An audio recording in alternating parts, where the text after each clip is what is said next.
कितनी एकादशी है? जम के बोलो। 26।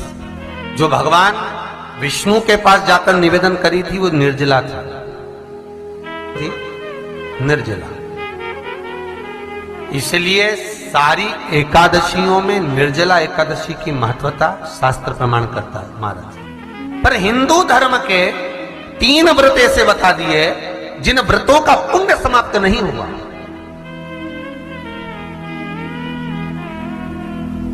हिंदू धर्म के 3 व्रत ऐसे हो गए जिनका पुण्य समाप्त नहीं हुआ महाराज, जिनका पुण्य प्रबलता में बढ़ता गया। पहले नंबर पर एकादशी, दूसरे नंबर पर प्रदोष और तीसरे नंबर पर शिवरात्रि। एकादशी आकर खड़ी हो गई। अब निर्जला के दिन शिव महापुराण की कथा कहती है, स्कंद पुराण कहती है कि आप वर्ष भर की एकादशी का क्रम भले ना करें, पर निर्जला एकादशी के दिन जो तुलसी हम ठाकुर जी को समर्पित करते हैं, वो तुलसी, ध्यान देना, वो तुलसी अगर मान लो आपके पास में रखी है, निर्जला एकादशी के दिन भगवान ठाकुर जी को, शालिग्राम जी को, लड्डू गोपाल जी को आपके घर में, आपके मंदिर में जो आपने भगवान को तुलसी समर्पित करी है, वो तुलसी मान लो तुम्हारे पास रखी है और कोई व्यक्ति को बहुत बहुत ज्यादा कष्ट है शरीर में, बहुत बहुत कष्ट है, थोड़ी सी वो तुलसी चढ़ी हुई ठाकुर के चरणारविंद की, आप उस जीव को दो तो सही, आधा घंटा इंतजार करो, स्वास्थ्य में अंतर आना प्रारंभ हो जाता है उस निर्जला का। क्योंकि निर्जला ऐसी एकादशी है जिसने जगत में जाकर, देवताओं के पास जाकर निवेदन करा है जग कल्याण के। जितनी भी माताएं एकादशी का व्रत करती, बहुत ध्यान से सुनना आज की कथा हो, शायद जिंदगी में मिली ना मिली, और ये कथा का रिश्ता तो बहुत ध्यान से सुनना। स्कंद पुराण यहां तक कहती है कि इस कथा के चरित्र को जो श्रवण कर लेता है उसको 26 एकादशी करना भी नहीं पड़ती। इस एकादशी की केवल ये कथा सुनकर ही वो तर जाता है।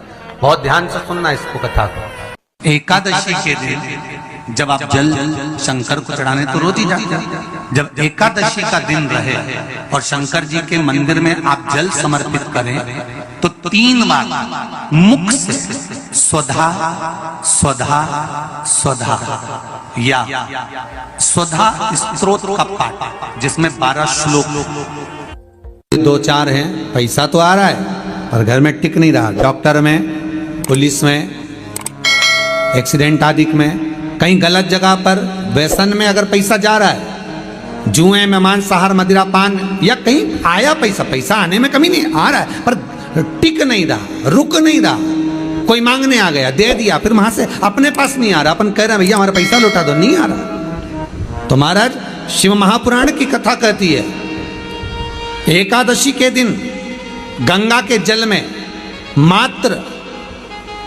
7 बेलपत्री डालकर, जो नंदीश्वर भगवान अर्थात जो शंकर जी के शिवलिंग के सामने नंदी होता है, उस नंदी के चरण पर गंगा का जल चढ़ाकर बेलपत्री शिव पर समर्पित कर देता है, उसके घर में रुपया रुकना चालू हो जाता है, फिर वो गलत जगह पर नहीं जाता, गलत स्थान पर वो धन जाएगा ही नहीं। तूने संभाल की, मांग तुझे क्या चाहिए।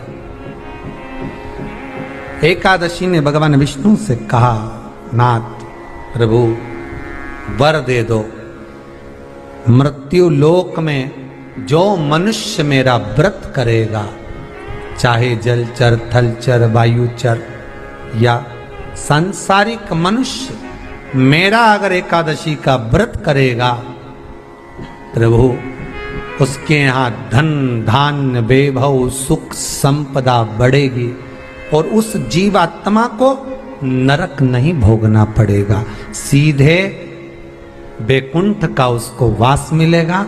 जब जीव आत्मा को लेकर चला जाएगा, यम के दूत जब बंदी बनाकर ले जा रहे होंगे उस जीवात्मा को जिसके प्राण छूटे होंगे, यम के दूत जब बंदी बनाकर ले जा रहे होंगे, तब मुझे वर दो कि मैं इसका हाथ पकड़कर बेतन्नी से पार उतार कर सारे नरकों से निकालती हुई आपके धाम में लेकर आऊं। भगवान ने वर दे दिया, तथास्तु। हे एकादशी सुनो, मृत्यु लोक का मनुष्य अन्न का त्याग कर कर, क्योंकि अन्न में एकादशी के दिन पाप पुरुष रहता है, अन्न का त्याग कर कर एकादशी के दिन जो मनुष्य तुम्हारा व्रत धारण करेगा, उस व्रत को करेगा और उस व्रत को धारण करेगा, उसकी मनोकामना पूर्ण होकर वो मेरे ही धाम को जाएगा। ये तो हुआ एकादशी के जन्म की कथा। एकादशी के दिन गंगा के जल में मात्र 7 बेलपत्री डालकर जो नंदीश्वर भगवान अर्थात जो शंकर जी के शिवलिंग के सामने नंदी होता है, उस नंदी के चरण पर गंगा का जल चढ़ाकर बेलपत्री शिव पर समर्पित कर देता है, उसके घर में रुपया रुकना चालू हो जाता है। फिर वो गलत जगह पर नहीं जाता, गलत स्थान पर वो धन जाएगा ही नहीं। बेटा अगर व्यसन में पड़ा हुआ है, मदिरा पान में पड़ा हुआ है, मांसाहार में, जुए आदि में जा रहा है, तुम्हें लग रहा है कि मेरा बेटा गलत मार्ग पर जा रहा है, ये मित्र दोस्ती गलत हो रही है, वो सही जगह पर आ जाए। करना है एकादशी।